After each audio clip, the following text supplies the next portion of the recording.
Hello, today we'll take a look at Proverbs number 15 in verse 8, where it says, "The sacrifice of the wicked is an abomination to the Lord, but the prayer of the upright is his delight."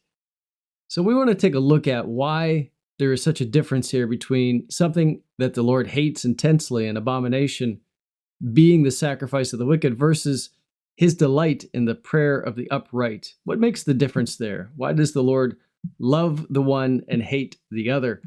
We'll take a look at Genesis 4 to start with. It says in verse 3, "So it came about in the course of time that Cain brought an offering to the Lord of the fruit of the ground. Abel, on his part, also brought of the firstlings of his flock and of their fat portions. And the Lord had regard for Abel and for his offering, but for Cain and for his offering he had no regard." So we see here that one is delightful for the Lord, but yet the other turns into an abomination.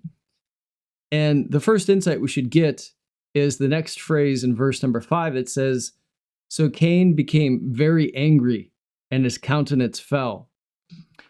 His reaction here is vital to understanding why his sacrifice wasn't a delight for the Lord, but yet an abomination. And that had to do with his heart.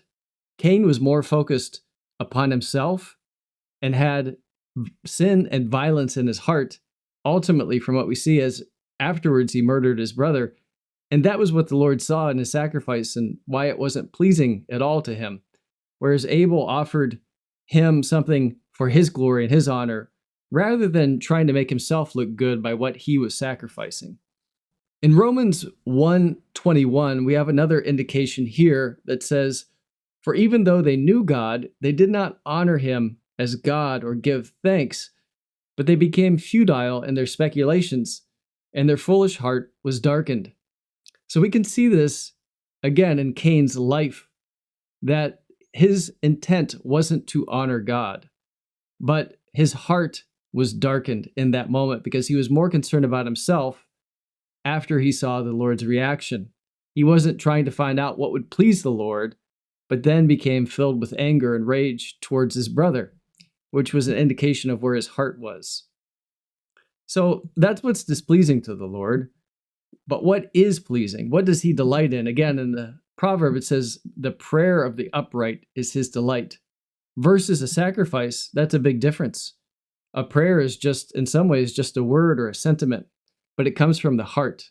And that's why it's delightful to the Lord. So in Psalm 51:15, it says, "O Lord, open my lips, that my mouth may declare your praise. For you do not delight in sacrifice, otherwise I would give it. You are not pleased with burnt offering." The sacrifices of God are a broken spirit.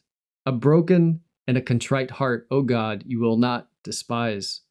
Next, in Hebrews 13:15, it says, "Through him, then, let us continually offer up a sacrifice of praise to God." That is the fruit of lips that gives thanks to his name.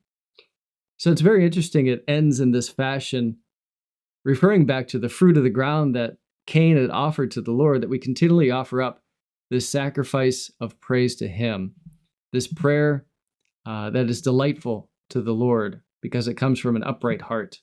Take care.